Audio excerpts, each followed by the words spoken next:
안녕하세요. 알찬 방송 그리고 밝은 방송 여러분과 함께하는 최후의 오크의 경제 이야기입니다.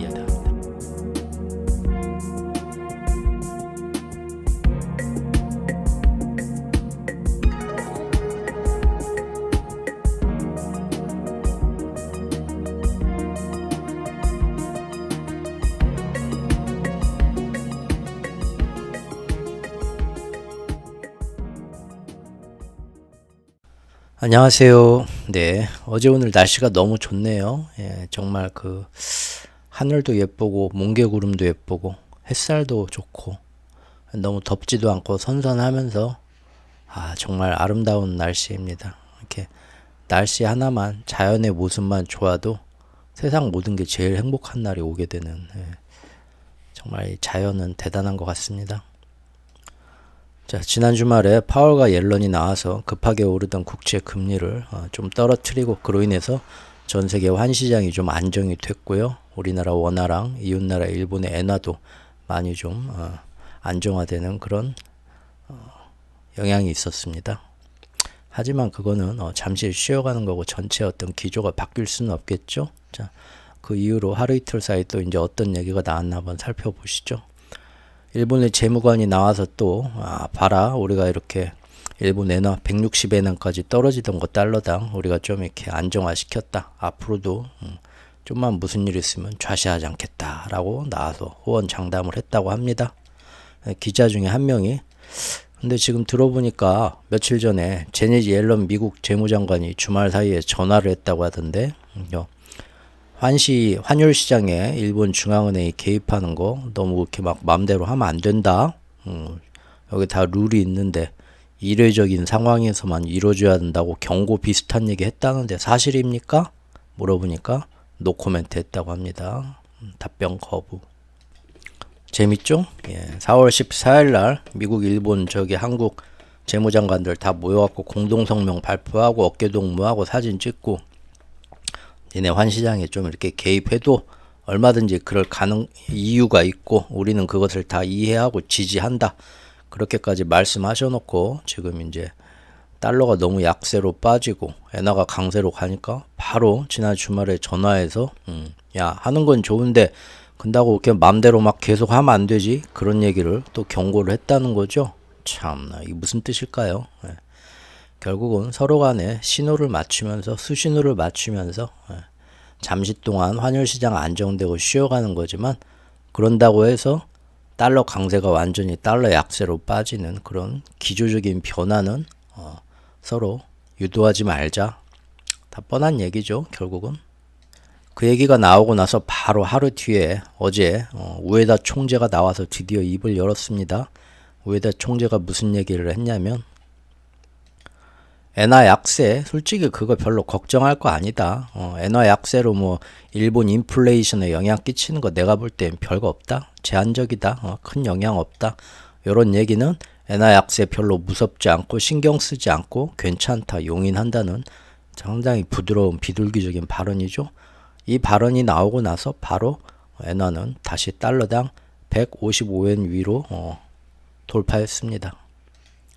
자, 환시장에서 국채 투기 세력, 환투기 세력들이 옐런과 파월의 그 의미를 숨은 진정한 이제 하고자 하는 말이 뭔가를 깨닫고 바로 5월 1일부터 바로 이제 포지션 변화가 이제 막 일어났었죠. 예, 요거 우리 앞전 영상에서 한 겁니다. 제 영상들은 항상 쭉 큰 흐름에서 이렇게 맥이 이어집니다. 이 맥의 흐름을 이제 뒤늦게 이제 여기에 관심이 있어갖고 이렇게 구독을 하신 분들은 빨리빨리 그 최근 영상들 좀 훑어보면서 이 맥을 딱 전체적인 맥을 잡고 같이 따라오셔야 됩니다. 우리는 맨날 하나의 딱 상황에 대해서 경제 이벤트가 터졌을 때 이거는 뭐다 그러니까 이럴 거다.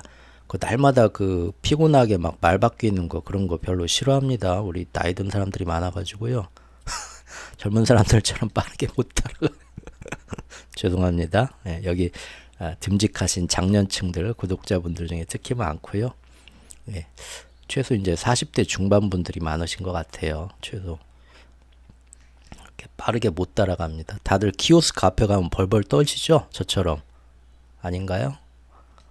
그래서 큰 이 전체적인 게 좀 뭐 봐야 될 게 많기는 하지만 그래도 어렵지 않습니다. 전체적인 모든 자산 섹터랑 국제 정세까지 자꾸 들으면서 한 번에 이게 계속 어떤 식으로 날마다 이렇게 김밥 말듯이 어떻게 굴러가는가 보고 앞으로 이 방향으로 굴러가겠구나 보고 매번 그 방향에 맞게 가고 있나 체크하면서 이렇게 미리미리 앞서 보고 계속 체크해서 가는 겁니다.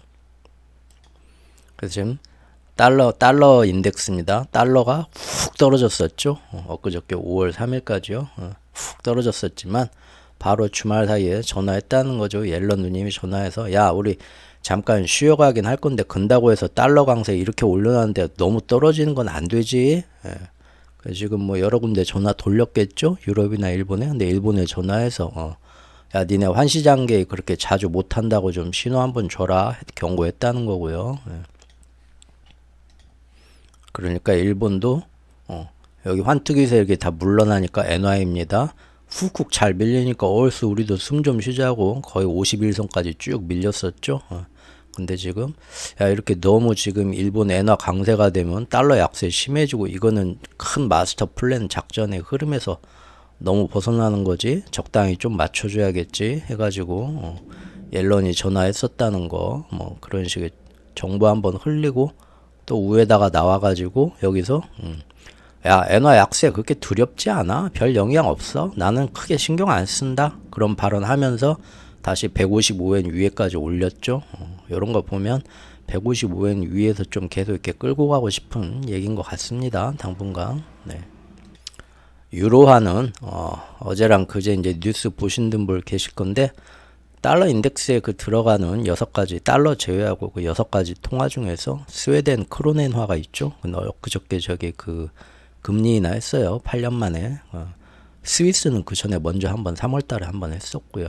근데 그런 애들은 우리가 괜히 저기 이름만 예전에 대단했던 나라들이다 해가지고 달러 인덱스 안에 안전 통화다. 특히 어떤 그 중립 국가의 위치 때문에 특별한 지위로 달러 인덱스 안에 넣어준 건데 비중은 그렇게 크지 않죠. 다만 이제 그런 나라들이 금리 인하 했다 하면 중진국이나 신흥국들은 금리 인하 진작 하고 있습니다. 브라질부터 해가지고 뭐 다른 나라들 왜 미국하고 달러하고 금리 차가 무서운 게 아니라 경기가 너무 망가져요. 경제가. 그러니까 어떻게든 경제 살려야 되니까 미국하고 금리 차가 커져서 막 부작용이 생기는 것보다도 일단 급하니까 돈을 풀어야 되니까 나라 경제가 완전 난리 나기 직전이니까요. 그래서 돈을 풀고 금리 인하를 막 하지만 선진국들은 금리 인하를 안 하는데 미국하고 똑같이 가는데 스위스, 스웨덴이 선진국 중에서는 처음으로 금리 인하를 먼저 시작했다. 그래서 우리가 좀 의미를 두고 보는 거죠. 그래봤자 스위스, 스웨덴 걔네가 뭐 금리 인하하는 거는 큰 영향을 안 미칩니다. 단 이제 상징적인 의미가 있는 거고요. 특히 이제 스위스 같은 경우는 예전부터 중립 통화로 좀 안전성을 많이 일본의 엔화처럼 그런 가치가 있었기 때문에 걔네들은 일찌감치 인플레가 다 잡히고 더 이상 뭐 금리 인상할 이유도 없었고 뭐 여러 가지 이제 각자 사정이 있죠. 이제 중요한 건 그게 아니라 스위스, 스웨덴 그다음에 뭐 이제 좀 못 사는 나라 뭐 헝가리, 폴란드 그런 나라들도 미리 다 이제 금리 인하 했었는데 그것이 이제 유로화에 미치는 영향이죠. 그래서 이제 유럽도 사실은 경기 침체가 거의 지금 확실한데 그래서 경제 부양을 하기 위해서 금리 인하를 할 수밖에 없거든요. 할 거냐 안 할 거냐 모르겠어요. 유럽 전체의 뜻이니까. 유럽 전체에는 뭐 선진국도 있고 좀 중진국도 있고 다 섞여 있으니까요. 유로화죠 지금. 유로화 봐야지. 어디 있어? 유로화. 그래서 만약에 앞으로 유럽이 지금 그 자기들 경기 침체를 살리기 위해서 미국하고 금리 차가 벌어지는데도 불구하고 돈을 좀 풀겠다고 6월 이후에 진짜 금리 인하를 하면 그때는 유로화는 더 약세로 빠지고 달러는 더 강세로 빠지겠죠. 근데 지금 안 그러고 신호만 줘도 됩니다. 항상 말씀드리지만 중앙은행들은 앓는 소리만 해도 시장이 반응을 해요. 맞죠?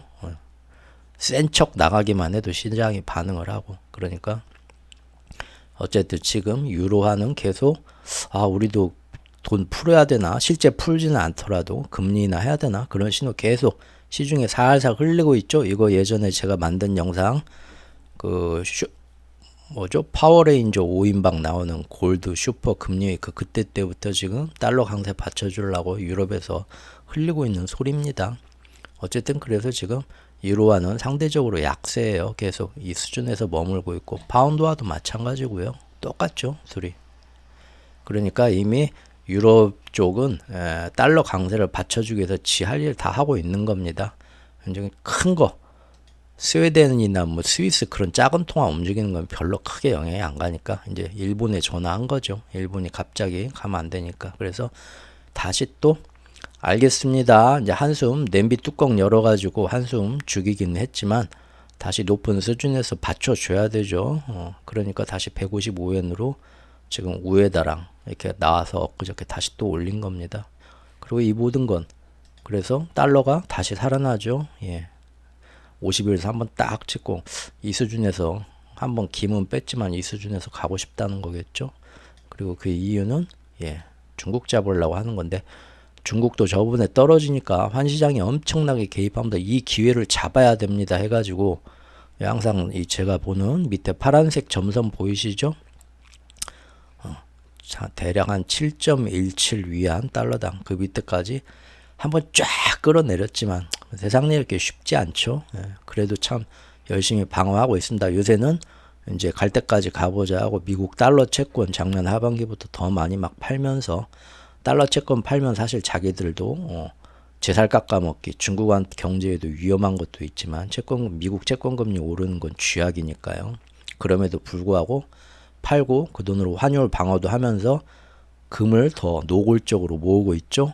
막판에 충격파에 대비하기 위해서 실물금을 더 노골적으로 모으는 그런 양상입니다. 그래서 사실 요새 금의 어떤 1차 변화, 2차 변화가 사실 굉장히 중요한 겁니다. 사람들은 그냥 금값이 오른다 그것만 보지만 이 거대한 이 2분기의 기축통화 패권전에서 서로 지금 필살기들 준비하고 있는 거예요. 그냥 당하지는 않겠다 하고 지금 그렇게 압박을 해도 중국도 지금 굉장히 노력 많이 하죠. 국영은행들이 막 사주고 여러 가지 부양책 발표하고 외국 사람들 투자 꼬시고 하면서 지금 실제로 홍콩 증시, 상하이 증시 이게 데드캣 바운스인지 진짜 밀고 나갈 건지 몰라도 지금 좀 일본에 들어갔던 돈들이 이쪽으로 야 중국 너무 빠졌는데 중국에서 재미 좀 보자 하고 국제 자본들이 일본 증시에 들어갔던 자금이 다시 중국으로 가면서 중국 증시도 지금 살아나고 있죠. 참 치열하게 싸우고 있습니다. 어쨌든 이렇게 해서 달러당 위안화가 다시 한때 좋았지만 이건 너무 과한 욕심이었고 파란선 밑에까지 내리는 건 찍고 올라왔는데 그래도 지금 상당히 51선 밑에서 이 기회에 많이 안정되긴 했습니다. 7.25 밑으로 내렸죠. 지금 당연히 우리 원화도 마찬가지겠죠. 기회를 이용해서 쭉쭉 밀고 우리도 이제 중국이 저 밑에였던 그 저항선 지지선 한번 뚫고 내렸으면 했던 것처럼 우리도 한번 트라이는 했죠. 1350원 밑으로 어떻게든 내리고 싶었겠죠. 한번 쭉 내린 적도 있었지만 중국하고 똑같네요. 꼬리 붓고 올라가서 탱 튕겨 나와서 어떻게든 여기서 한 3일 노력했는데 지금 다시 뜨네요. 오늘 또 뜨네. 한 1360원 수준에서 이렇게 좀 가면서 관리가 잘 되면 그나마 2분기 조금 그나마 그래도 선방하고 버티는 걸 텐데 일단은 오늘 지금 이 시간에 오전 10시 55분인데 다시 1367원 정도로 지금 살짝 가고 있습니다. 그리고 어제 우에다가 또 쓸데없는 말 또 했어요. 뭔 얘기를 했냐면 앞으로 자기들이 봐서 일본 물가가 계속 이렇게 좀 높은 것 같다 할 때는 앞으로 예상보다도 빨리 우리도 금리를 한 번 더 긴축으로 금리를 상향 조정해야 될 게 필요할 것 같다. 이런 얘기 또 괜히 한번 어제 꺼냈죠? 이게 뭐겠습니까? 지금 제 쭉 그 환율 시리즈나 뭐 예전부터 쭉 이제 이 보아온 이 흐름을 아시는 분들은 아시겠지만 지금 이 큰 흐름이 뭡니까? 기축통화 패권전에서 미국의 달러 강세를 높게 받쳐주고 미국의 국채 금리, 특히 이제 10년물 금리, 전 세계 모든 채권 기준물이 되는 10년물 금리를 한 번씩 높게 쳐올려 가지고 경쟁국들과 중국을 다 터뜨리고 조금 힘들다 하면 한번 내려주면 또 올리고 하는 거죠. 근데 지금 2분기 패권전이 상당히 갈등이 격화될 거다. 다음은 없다. 이런 식으로 갈 것 같아서 안전고삐들을 꽉 매자 했던 거고, 실제 2분기 들어와서 지금 4월부터 그 일이 지금 한 달 넘게 지금 진행이 되고 있는데, 그러다가 이제 저번 주부터는 좀 쉬어가자, 잠깐 미국도 힘드니까 하고 내린 거죠. 하지만 내린 지 며칠 되지 않아서 너무 내리는 건 안 되지. 적당한 수준에서 쉬어가자고 하고 미국이 신호를 주니까 또 일본 우에다 총재부터 다 나와가지고 엔화를 다시 155엔 위로 끌어올린 거고, 그래서 지금 뭐 유럽은 잘 협조하고 있고요 이미. 그래서 지금 원달러 환율이나 중국 위안화 환율도 똑같이 통 찍었고, 아쉽게 한번 찍은 거에 의미를 두죠. 이제 저항선 한번 찍은 거에 의미를 두고 이 수준에서 지금 다시 이제 가고 있다라는 건데, 문제는 달러 강세뿐만 아니라 중국을 압박하려면 뭐가 필요합니까? 지방 정부나 부동산 부채 이런 게 다 터지게 하려면 외화 채권의 기준금리가 되는 다시 못 살아나게 해야 되니까, 채권 만기 때 채권자들이 아유 니네한테 이제 지겹다 그냥 다 포기했다, 먹을 만큼 찢어 먹고 다 구조조정하고 헤어지자 하고 뻥뻥 터뜨리게 만들려면 여전히 국채 금리, 미국의 10년물 국채 금리를 높게 유지해야 되죠. 근데 저번 주에 야 이렇게 너무 올라가면 우리 미국도 좀 안 되지, 조금 속도 조절, 애들이 막 전부 이리 간대요 하고 투기꾼들 몰리면 안 되니까 기대 한번 꺾어야 되니까 파월하고 옐런이 나와서 가라앉힌 거죠.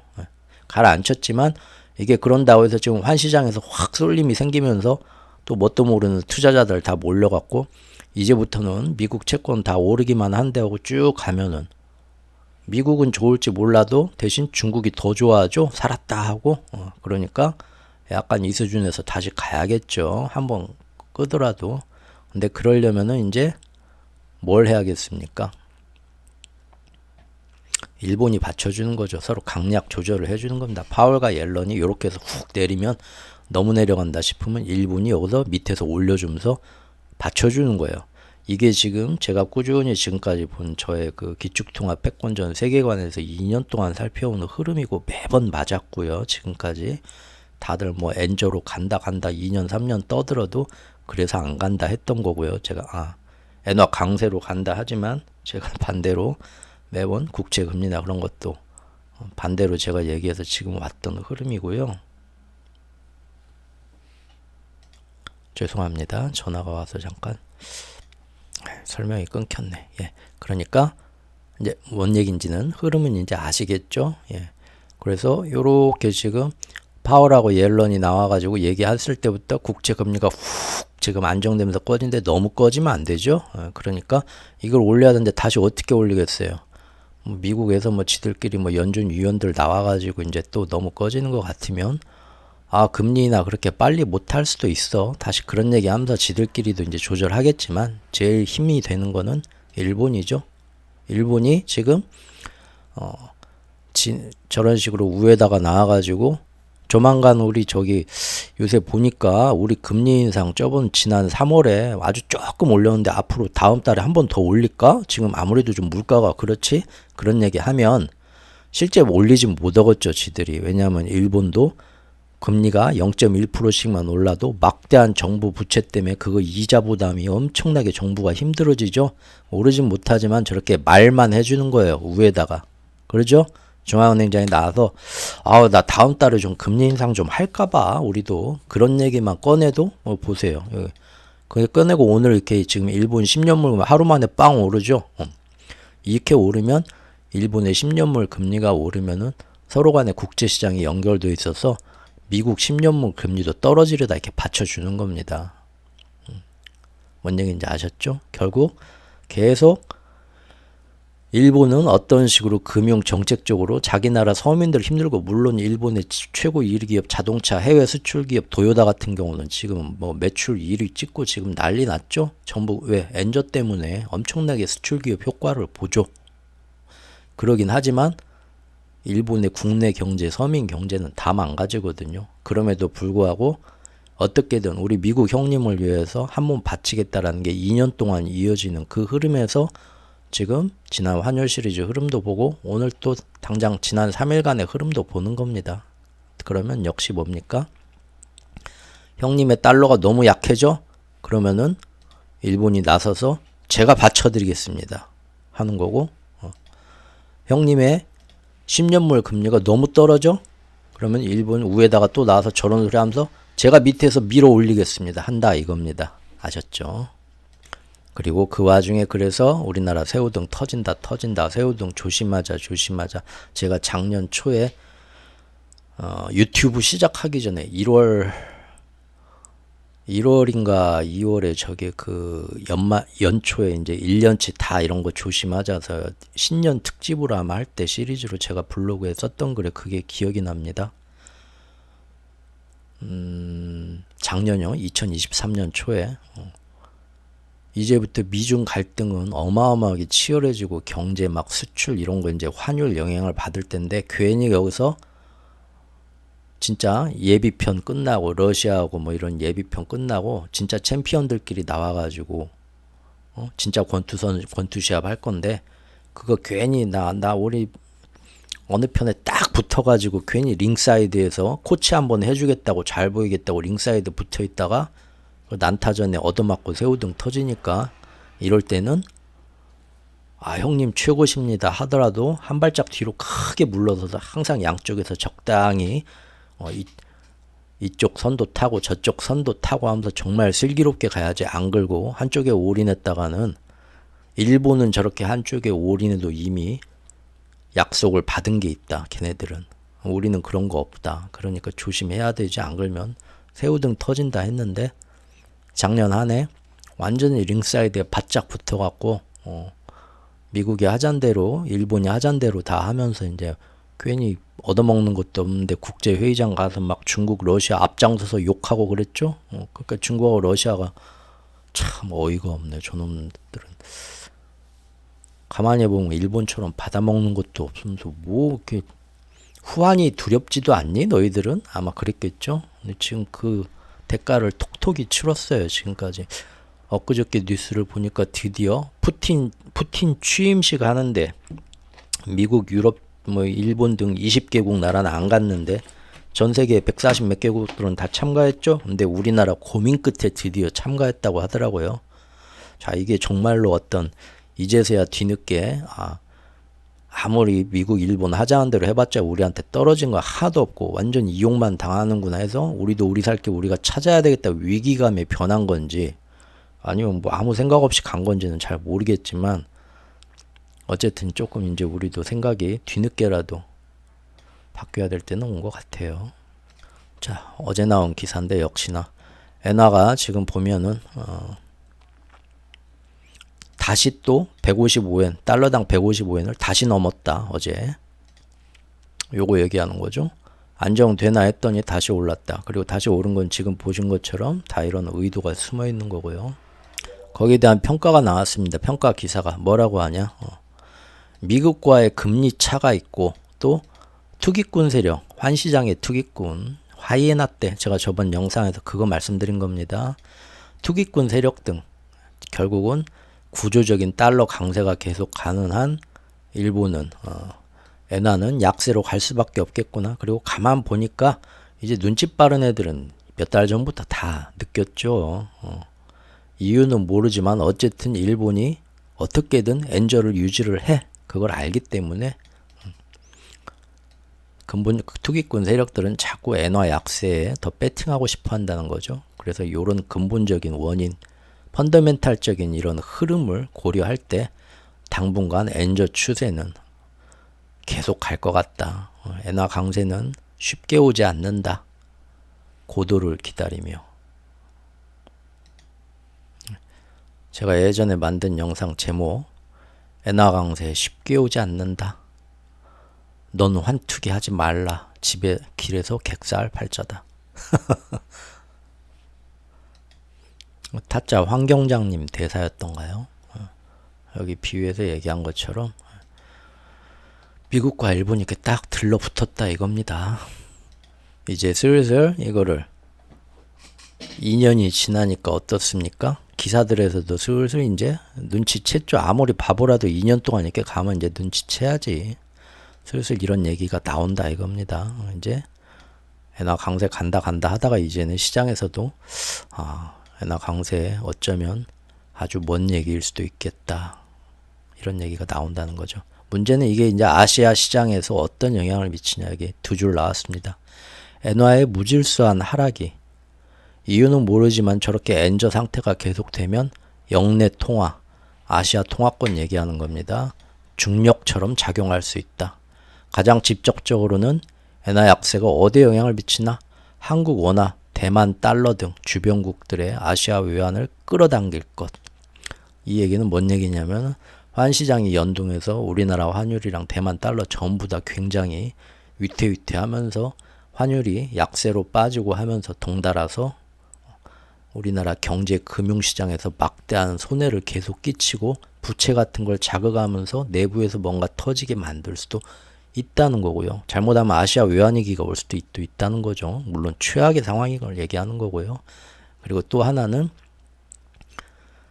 일본하고 수출 경쟁을 하는데 엔화가 저렇게 약세로 가면서 똑같이 뭐 다른 나라도 약세긴 하지만 일본 수출에 저렇게 크게 도움이 되면 일본하고 수출 물자가 경쟁하는 겹치는 나라 어딥니까? 우리나라죠.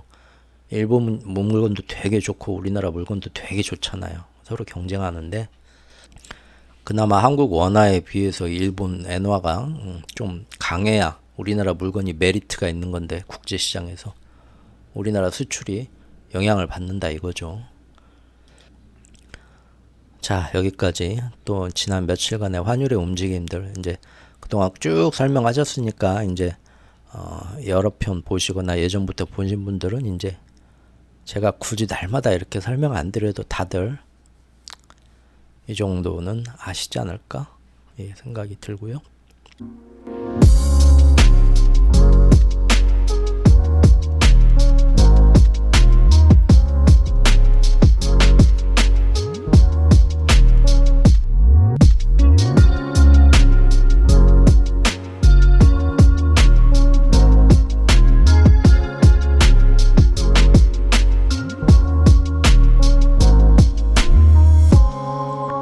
최후의 오크의 경제 이야기.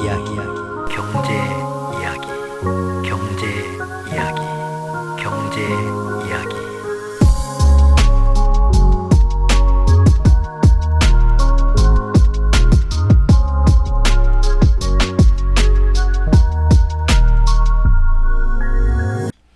이제부터 본론으로 들어가겠습니다. 이렇게 달러 강세를 위해서 엔저로 받쳐주는 일본의 속셈이 무엇이냐? 그것은 태양의 제국이여 다시 한번 엔저를 해주지만 결국 이렇게 해서 일본이 미래에 확실하게 다시 한번 떠오른다. 다시 한번 읽어보겠습니다. 저번 환율편에서 한번 언뜻 얘기를 마지막에 했었는데 그것은 바로 일본이 전범국의 굴레를 벗고서 태평양 전쟁의 전범국으로서 지금 자기네 자치 국방력도 못 가지고 여러 가지 지금 사죄하고 배상도 해야 되고 할 일이 많죠. 안 하고 버텨요. 그런데 지금까지 안 하고 버텨왔단 말이에요. 근데 이 전범국의 굴레를 벗고서 이번 기회에 미국에 협조해준 대가로 미국의 후원과 지지를 받으면서 그동안 여러 전쟁 배상을 해줘야 될 한국이 제일 이제 그 중에 제일 경제력도 크고 목소리도 크죠. 중국도 있긴 하지만 이제 그런 나라들이 합심해가지고 모든 동남아, 필리핀 이런 나라들이 다 한국이 이제 앞에서 야, 니네 일본 말에 이러면 안 되지? 견제하고 군사적 움직임도 경제하고 어떤 식민지 피해 보상 이런 거에 대해서 정당한 뭔가 이제 결산이 되도록 앞에서 압박하고 지금까지 그래 왔는데. 그게 싫다 이거죠. 그래서 형님 이번 기축통화 패권전에서 미국을 위해서 제가 최대한 할 만큼 하겠습니다. 하라는 거 뭐든지 말씀만 하십시오. 대신 딱 두 가지만 좀 어떻게 해주실랍니까? 한 거죠. 그 첫 번째가 다시 우리가 아시아 제일의 군사강국이 돼가지고 저 찌질이들 그냥 옆에서 맨날 뭐만 하려고 하면 그냥 아우 정말 우리 일본 그 우길기 딱 맨 우리 해군하고 이 공군 딱 꼼짝도 찍소리도 못하게 우리도 아시아의 미국이 되고 싶습니다. 그렇게 밀어주실랍니까? 그래 해주겠다. 두 번째는 뭐냐? 예전에는 정말 한국에서 뭐 물건 만들면 맨날 보면 우리 거 그대로 카피해다 만들고 품질도 떨어지고 말해. 무슨 뭐 감히 지들이 뭐 우리 일본의 기술을 뭐 쫓아와서 뭘 하겠다고 코웃음 쳤거든요. 지금 한국이 중국 애들한테 그러는 것처럼 한국이 뭐 중국 애들 배터리 만든다, 전기차 만든다 하면 비웃잖아요. 아이고 저 말도 안 되는 실력으로 말이야. 맨날 뻥뻥 터지고 불나고 어쩌고. 우리도 그랬거든요. 솔직히 한국 놈들 뭐 물건 만들 때마다. 지금도 그러고요. 인정하기 싫은 거죠. 자기들보다 열등하다고 생각했던 민족들이 자기네보다 첨단 IT 이런 거 더 잘 만들고 국제사에서 잘 나가는 게 사실이더라도 인정하기가 싫은 거예요. 그러니까 지금도 한국 갤럭시 일본에서 팔리지를 않죠. 지들 나라 것보다 훨씬 더 잘 만들고 텔레비전 뭐 가전 다 그런데도 안 사요. 걔네들 자존심 때문에 일본 국민들이. 우리나라도 사실 좀 그런 게 없잖아 있죠. 중국 물품에 대해서 중국 물품 싸구려 안 좋은 것만 더 부각시키고 실제 더 뛰어난 그런 것들은 인정 안 해주려고 하는 그런 게 좀 있긴 한데, 어쨌든 일본이 미국한테 딜을 걸었던 두 번째 딜은 뭐냐? 지금 한국 등의 후발 신흥국들한테 뒤처지고 있던 반도체 산업, 차후의 미래 4차 산업, 인공지능, 양자 컴퓨터, 핵융합 발전, 로봇 이런 거죠. 로봇공학 이런 거 있어서 솔직히 우리가 좀 많이 떨어졌어. 다시 어떻게 해보려고 해도 지금 이대로 가면 한국이나 다른 나라들 도저히 못 잡을 것 같아요. 완전히 떨어지고 우리는 아시아에서 점점 결국은 제일 잘 나가는 나라는, 경제적으로 잘 나가는 나라는 한국이나 이런 나라들이 될 것 같고, 오직 일본은 금융에서 안전자산, 엔화 그 힘으로 이제 금융으로 이제 먹고 사는 것밖에 없는데, 실제 그러죠. 지금 어떤 일본에서 시총 뭐 몇 위까지 다 보면은 다 금융 회사들입니다. 전 세계 엔화로 어떤 금융 그거 놀고 먹는 그걸로 해가지고 지금 한 거지. 모든 제조업이나 첨단 산업 이런 거는 다 이미 한국이나 후발주자한테 다 뺏긴 상태였단 말이에요. 근데 다시 산업 강국으로 가고 싶은 겁니다. 아시아에서 미국의 위치가 되고 싶은 거예요. 근데 그거 지네들은 못 쫓아가죠 이미. 그러니까 어떻게 우리한테 다 기술 지원하고 제도적으로 협력해주고 해서 우리 좀 한번 밀어주십시오 한 겁니다. 예? 예. 반도체 산업, 인공지능, 양자 컴퓨터, 핵융합 발전 이런 거 미국이 전폭적으로 좀 지원 좀 해줘라. 그래서 앞으로 아시아 제1의 기술 산업 국가가 되고 싶다 이겁니다. 결국은 아시아에서 다시 한번 태양의 제국이 되고 싶다 이거예요. 미래에. 이번 기축통합 패권전에서 어차피 협조해 줄 수밖에 없었죠. 안 그러면 이 기축통합 패권이 넘어가면 미국, 유럽, 일본 다 망하는 거니까요. 부채가 제일 많아가지고. 아셨죠? 그리고 그렇게 되면 제일 두려운 건 뭡니까? 사실 한국은 그 옆에서 세상이 어떻게 돌아가는지도 모르고 눈만 멀뚱멀뚱 뜨고 있는데, 만약에 이런 식으로 일이 진행되면 어떻게 되겠어요? 미국이 일본에 대해서 항상 한국도 혈맹이다 말은 그렇게 하지만 정말 둘이서 저런 딜이 오간 다음에 일본에 대해서 불공정한 지원이란 건 뭡니까? 바이든이나 미국 정부가 나와서 지 맘대로 하는 거예요. 사실 미국이 지금 중국한테 지금 쌈 걸고 있는 슈퍼 301조라는 그 무역 조항이 뭡니까? 지들이 그냥 만든 거예요.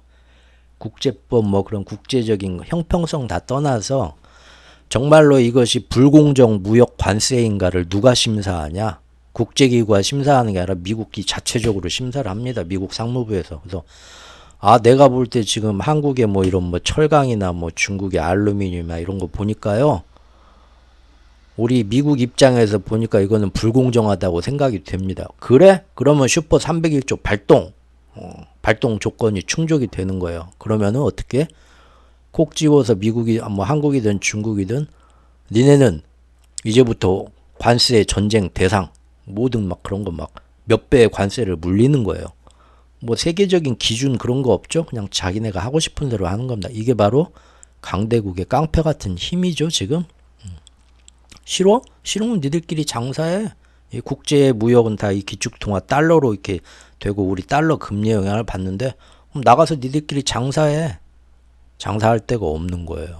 전 세계에 지금 무역할 수 있는 스토어가 앱스토어 하나밖에 없어요. 앱스토어에서 방출당하면 어디가 팔 데가 없어. 애플이 그렇게 독점해갖고 난리를 치는 것과 똑같은 거죠. 마찬가지로 그렇게 지금 뭡니까? 칩스법, IRA, 감축법도 다 사실은 어떻게 보면 좀 깡패짓이죠. 물론 그렇게 하면 욕먹으니까 항상 거기는 대의 명분을 갖다 붙이죠. 야, 니들 그럼 이렇게 안 하면 나중에 중국이 패권 잡는데 중국이 패권 잡는 세상이 좋을 것 같아? 아, 그건 또 아니네요. 그러면 뭐 차선책으로 우리 따라와야지 니네 별 수 있냐? 예. 항상 역사가 이렇게 가죠. 사람들의 두려움을 자극을 해가지고 체제에 순응하게 만듭니다. 그래서 결국 미국하고 일본이 이렇게 딜이 가게 되면 어떻게 되겠습니까? 미국의 저런 불공정한 지원과 강짜와 그 다음에 미국 일본 간의 협력 때문에 반도체 산업 일본한테 다 밀어주고 차후의 미래 4차 산업 다 일본한테 밀어주면 누가 제일 피해를 많이 보겠어요. 그거하고 제일 일본하고 경쟁하는 나라가 어디입니까? 우리나라잖아요. 더구나 우리나라는 수출로만 먹고 사는 나라고 수출에서 제일 큰 밥그릇이 반도체 아닙니까? 그러죠? 저렇게 되면 우리나라 10년 먹거리를 점점 그 중심이 한국이 이만큼 세계에서 빌어먹던 밥그릇을 일본하고 미국이 이제 뺏어간다는 얘기입니다. 그러면 상대적으로 우리나라 국력은 경제는 쇠퇴하겠죠 앞으로. 또 우리 반도체 산업을 서로 간에 경쟁해서 어떻게 잘해보자 하는 것도 아니고 정치 논리에 의해 뺏긴단 말이에요. 실제 2년 동안 그렇게 됐습니다. 거기에다가 또 뭡니까? 전범국의 굴레를 뻗고서 아시아 제일의 군사강국이 되는 거를 자꾸 미국이 허용해주고 지원해주면 앞으로 어떻게 되겠습니까? 일제시대 억울한 배상도 이제 못 받게 되고 역사도 다시 크게 왜곡되면서 사실상은 아시아 최고의 군사 강국이 일본이 되면 우리는 그 옆에서 하잔대로 할 수밖에 없어요. 사실 같은 우방 연합으로서 해야지 아마 적국도 아닌데 뭐 따라가야죠. 그러면 우리가 그래서 이런 식으로 가게 되면 10년 안에 사실상 군사적으로도 경제적으로도 일본하고 격차가 벌어지면서 강대국의 눈치를 봐야 되는 일본의 눈치를 보면서 하잔대로 따라가야 되는 그런 속국의 위치로도 전락할 수 있으니까 조심해야 된다라고 제가 늘상 얘기했지만 결국 2년 지나고 보니까 그렇게 지금 온 것 같습니다. 그것이 어떻게 시작되었는가 처음에 그것까지만 오늘 한번 살펴보겠습니다. 제가 이것을 2022년 4월경부터 그때 이제 아베에 대해서 글을 쓰면서 블로그에서 지적을 해왔었습니다. 앞으로 이렇게 가는데 눈 뜨고 코 베이는 식으로 국민들이나 정부가 아무것도 안 하면 이게 1년, 2년 안에 빠르게 국제 질서가 개편되면서 우리는 10년, 20년 먹을 거리 완전히 뺏기고 우리가 아무리 삼성, 하이닉스 천재 기술자들이 있어서 좋은 걸 개발한다 하더라도 밖에 나가서 국제적으로 우리가 그 살아먹을 길을 지들끼리 정치적인 미락에 의해서 이렇게 말도 안 되는 강제로 뺏어가고 압박을 넣고 하는 거를 우리가 외교나 정치 이런 걸로 잘 방어하고 우리도 훨씬 일본이 해주는 것보다 더 좋은 그런 거를 미국하고 해줄 수 있습니다. 가서 딜을 걸고 우리가 못 해줄 게 뭡니까? 우리 기술이 더 대단하고 우리 국방력이 더 대단하고 한데 그러지 말고 잘해봅시다 미국 형님 하면서 딜을 넣어가지고 그래? 그러면은 꼭 일본하고만 뭘 하려고 했는데 한국하고도 좀 뭐 이렇게 해볼까? 그런 딜을 했어야 하는데 전혀 국제적인 그런 감각이 깜깜하다 보니까 이러다간 정말 큰일 난다 해가지고 제가 2022년도 봄부터 꾸준히 블로그에서 지적을 해왔고요. 그리고 2022년도 말이 돼가지고는 그때 실제 백악관으로 건너가가지고 일본하고 서로 뭐 협약이 나오는 걸 제가 봤어요. 그래서 이거 큰일 났다. 이제 돌이킬 수가 없다. 모든 것이 너무나 노골적으로 드러나고 있는데도 당시 우리 정부와 국민들은 이에 대해서 아무런 국제적 이해도도 잘 모르면서 두 눈 멀쩡히 뜨고서 당하는데 더구나 언론들은 뭐 그런 거에 대해서 위기감을 갖는 게 아니라 아주 그냥 뭐 미국, 일본, 우리나라 아주 잘 되고 있습니다. 좋습니다. 이런 식으로 얘기들만 하는 걸 보고 제가 그때 글을 썼었죠. 12월 18일에 썼던 글인데요. 제목이 비탄입니다. 말머리가 비탄. 얼마나 시골 노인네가 비탄에 잠겼겠어요. 혼자 또 시장에 가서 낮술 막걸리 먹으면서 그냥 끄끄대면서 나라가 이렇게 가면 안 되는데 시장 바닥에 또 굴렀겠죠. 이제 동네 통장님 어르신들 다 와서 또 발로 툭툭 차면서 아이고 저 미친놈 있네. 나라 걱정 혼자 아주 우리 시장이 너 때문에 더러워 하고는 아주 혼났겠죠. 네 앞가림이나 잘해라 그런 소리 들었겠죠.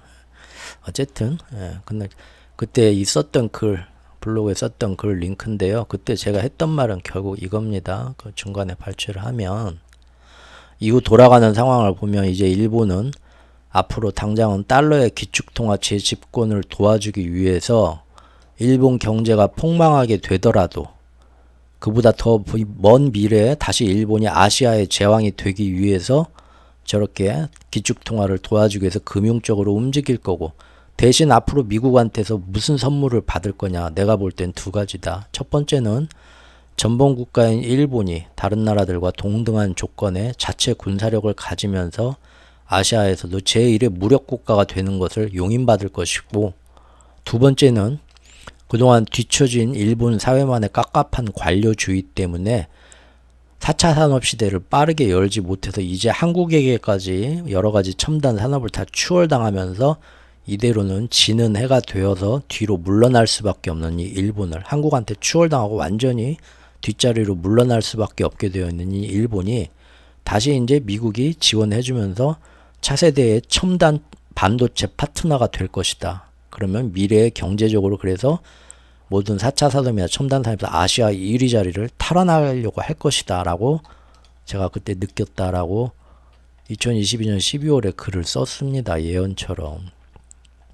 당신은 이런 얘기 뭐 당시에는 해도 뭐 귀에 들어오지도 않았겠지만 지금 1년 6개월 정도가 지났네요. 이 글 쓰고 나서 지금은 많이들 느끼실 겁니다. 일본의 군사력 자위대 뭐 이런 거 지금 다 보면은 완전히 천지개벽할 정도로 변했죠. 2년 전까지만 해도 자위대가 어디 감히 나가서 뭘 말도 안 되는 일이었죠. 절대 그럴 리는 없을 거다 했지만 미국의 지원 아래 지금 일본의 군사력이 지금 얼마나 지금 대단해졌는지 그 활동 범위가 얼마나 많이 넓어졌는지 보시면 되고요. 두 번째는 완전히 4차 산업 이런 거에 대해서 일본은 아무것도 못하는 나라였잖아요. 지금 보면 어떻습니까? 대만의 TSMC, 미국하고 유럽하고 맨날 지금 핵융합, 인공지능 뭐 다 지금 10이면 10개 선물이 일본하고 다 가서 협력하고 있죠. 우리나라에는 하나도 안 왔어요. 심지어 동남아시아하고도 인공지능 뭐 다 지금 중국 사이에서 줄타기 외교하는 인도네시아, 필리핀, 베트남 다 미국이 지금 최대한 선물 주면서 우리하고도 잘해보자 하면서 뭐 반도체, 인공지능, 4차 산업 다 같이 하겠다고 하는데 이 아시아에서 우리나라하고만 그거 하자는 얘기가 유럽에서도 없고 미국에서도 없습니다. 철저한 왕따죠. 제가 그래서 2년 전부터 봐라 지금의 모습은 삼성이나 SK가 반에서 전교 1등 하는 애 뭔 소용이에요. 아무리 공부 잘해도 집안에서 도와주고 받쳐줘야 되는데 저 미국, 일본, 유럽 다 이 치맛바람 엄마 아빠들 다 그랜저 타고 와가지고 아이고 선생님 이것도 드셔보세요 저것도 드셔보세요 봉투도 끼워주고 막 자기들끼리 잘해보자고 우리의 내신 좀 어떻게 해갖고 공부 지질이 못하는 일본 애를 어떻게든 지금 정교회장 시켜서 서울대 보내려고 하는데 우리는 정부나 국민의 지원이 없고 맨날 삼성 뭐 우리 이재용 회장님 귀여워요 잘해주세요 혼자 국제무대에서 저렇게 혼자 뭐 천재적인 물건을 개발을 해서 잘 나가라 하는 식이니 소년가장이죠. 소년가장. 운동회 날 졸업식 날 딴 집은 다 엄마 아빠 와가지고 선생님들하고 막 치맛바람 놀면서 돈봉투 끼워주고 하는데 애 혼자 갔단 말이에요. 부모님 맞벌이 한다고 오지도 않고 애 혼자 지금 걔가 이제 얼만큼 내신이 좋아지겠어요. 항상 제가 했던 비유죠. 네, 이제라도 좀 이제 우리나라 외교 정치 이런 쪽도 좀 정신을 차리고 국민들도 좀 더 이런 움직임에 대해서 맨날 그래서 그럼 너는 미국 버리고 중국하고 붙자고 친중하자고 에라이 매국노 그런 게 아니라 중국보다 미국하고 우리가 협력해야죠. 당연히 자유민주주의 사회니까. 하지만 모든 전 세계 나라가 지금 우리나라 빼고 다 잘하고 있습니다.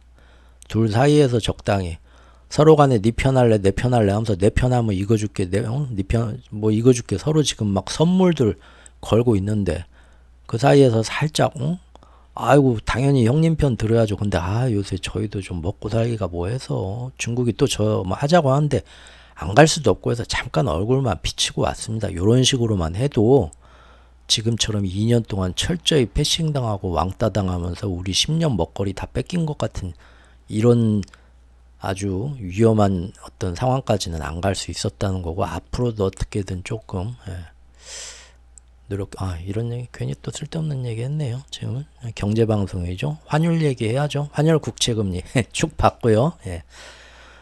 자 그래서 앞으로 이제 다음 시간에는 지금 제가 요거 예전에 비탄에 잠겨서 2022년 12월에 쓰면서 이렇게 된다 정신 안 차리면 했던 건데 실제 이것이 지난 2년 동안 어떻게 전개됐고 최근 4월에 와가지고 지난달 4월까지는 절정에 다다라서 무슨 일이 있었는가 이 큰 흐름 보시자고요. 이 큰 흐름을 봐야 어느 정도 알고 계셔야 우리나라의 경제, 우리나라의 반도체, 우리나라의 수출, 우리나라의 환율 그 다음에 미국과 일본이 서로 어떻게 달러 강세와 엔저를 협력을 하면서 국채금리를 어떻게 가져갈 것인가 그것이 자산시장에 어떤 영향이 올 것인가에 대한 큰 흐름 맥은 항상 어느 정도 그래야 좀 정립이 같이 또 한번 될 수 있을 거라 보겠습니다.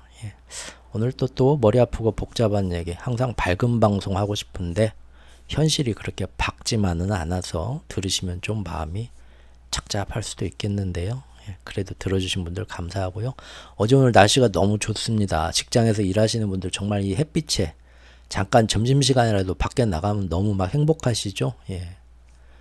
뭐 사람들은 이렇게 서로 간에 이권과 탐욕되며 서로 못살게 굴지만 자연은 역시 아직도 아름답습니다. 자연 아름다울 때 한시라도 더 즐기자고요. 다음 시간에 또 뵙겠습니다. 감사합니다.